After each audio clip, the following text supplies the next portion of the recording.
Hello guys, welcome to Sumanth talks. అయితే మరి war 2 update అయితే మనకొచ్చేసిందనమాట. ఏంటి అంటే ప్రెజెంట్ షెడ్యూల్ అయితే చాలా ఫాస్ట్‌గా జరుగుతుంది గైస్. అందులో కూడా 'తారక్' గారు చాలా రోజుల తర్వాత అంటే 'త్రిబుల్ ఆర్‌లో' ఫుల్ సిక్స్ ప్యాక్ అంతా మనం చూసాం. 'అరవింద్ సమేతలో' కూడా చూసాం. బట్ 2 కూడా డిఫరెంట్ జోనర్స్ అనమాట. బట్ నాకడిగితే 'త్రిబుల్ ఆర్' కన్నా 'అరవింద్ సమేతలో' ఉండే ఇంపాక్ట్ చాలా ఎక్కువ. సో, కంప్లీట్ క్లీన్ బాడీ ఉంటుంది. కంప్లీట్‌గా హ్యాండ్సమ్‌గా ఉంటాడనమాట ఆ సినిమాలో మాత్రం. అయితే ఇక్కడికొచ్చేసరికి 'వార్ 2లో' సేమ్ అలాంటి ఇంపాక్ట్ ఉండే సీన్ మళ్ళీ అయితే మనకు రిపీట్ కాబోతుంది గైస్. సో, నిజమే. ఎందుకు అంటే 'వార్ 2లో' తారక్ అన్న ఒక స్పై ఏజెంట్ లాగా పనిచేస్తున్నాడనమాట. సో, అలాంటి క్యారెక్టర్‌లో కంప్లీట్ ఫిట్‌గా ఉండాలి. సో, మూవీ ఓపెనింగ్ అప్పుడు మనకొక లుక్ వచ్చింది.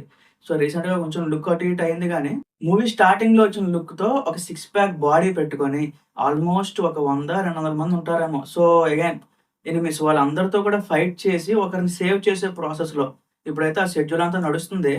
దీనిలో చాలా మంది హాలీవుడ్ స్టంట్ కొరియోగ్రాఫర్స్ వాళ్ళందరూ కూడా పార్టిసిపేట్ అవుతున్నారనమాట. ఎందుకంటే ఎక్కడ కూడా మిస్టేక్ రాకూడదు. సో, ఫ్యాన్స్ కూడా ఎంటర్‌టైన్ అవ్వాలి. సో, దాంతో పాటుగా బాలీవుడ్‌లో 'తారక్ అన్న' అగైన్ ఒక సూపర్ స్టార్ పక్కన నటిస్తున్నప్పుడు, ఇద్దరు కలిసి నటిస్తున్నప్పుడు సో, ఇంక తెలిసిందే కదా! సో, ఎలాంటి విజువల్స్ చూపించాలి, ఎలాంటి ఎంటర్‌టైన్‌మెంట్ చేయాలి అని కూడా డైరెక్టర్‌కి మంచి ఎక్స్‌పీరియన్స్ ఉంది. ఇంతకుముందు ఆల్రెడీ మల్టీ స్టారర్ డీల్ చేసాడాయన. సో, ఇది కూడా బానే డీల్ చేస్తాడు అని చెప్పి చాలామందైతే నమ్ముతున్నారు. అయితే దీనికి సంబంధించి ఈ షెడ్యూల్‌కి సంబంధించి ఆల్మోస్ట్ 150,00,00,000 వరకు ఖర్చు పెడుతున్నారంట. కేవలం 20 నిమిషాలకి. సో, మరి అంత ఖర్చు పెడుతున్నారు ఏంటనేది మనం రేపు పొద్దున్న స్క్రీన్ మీద చూడాలి. బట్ పర్వాలేదు 'తారక్' ఉన్నప్పుడు ఎంత ఖర్చు పెట్టినా పర్వాలేదు. దానికేంటంటే డబుల్, త్రిబులే బయటకొస్తదనమాట. మరి 'తారక్ అన్న' గురించి కూడా తెలిసిందే కదా! యాక్టింగ్ ఎంత స్కోప్ ఉన్నా సరే ఇంక రెచ్చిపోతాడు. సో, మనం ఆల్రెడీ 'త్రిబుల్ ఆర్‌లో' చూసాం. ఇంతకుముందు వచ్చిన 'దేవరా'లో కూడా చూసాం. సో, ఎక్కడైనా సరే ఎలాంటి జోనర్ అయినా సరే 'తారక్ అన్న' ఏంటంటే ఇంక ర్యాంప్ ఆడించే క్యారెక్టర్‌లయితే ప్లే చేస్తా ఉంటాడు.